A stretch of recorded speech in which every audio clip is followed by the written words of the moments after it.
Do you know your KitKat wrapper can give you money? KitKat is running a cashback offer where you can win up to 10 rupees just by scanning the QR code. So in this video, I will show you step by step how to claim it. At first, take any KitKat chocolate with the special cashback offer where you will see a QR code printed on it. Now open your GPay or PhonePe app and scan this QR code. After scanning, tap on open link. Then the KitKat Cashback Offer page will open. Here at the top you will find a box for the unique code. When you tear the packet, you will see a 9-digit code inside.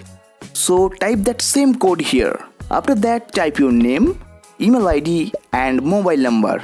Then select your state and city. After that, fill in the captcha and check the terms and conditions box. Then tap on submit. Now you will get an OTP on your mobile number. So here you just tap on verify OTP. Then enter the OTP from here. After that, type your UPI registered mobile number from here. Then tap on submit. Now your cashback will be processed within 2 days. As proof, you can see I have received 5 rupees. Okay guys, if you found this video helpful, don't forget to like, share and subscribe to the channel.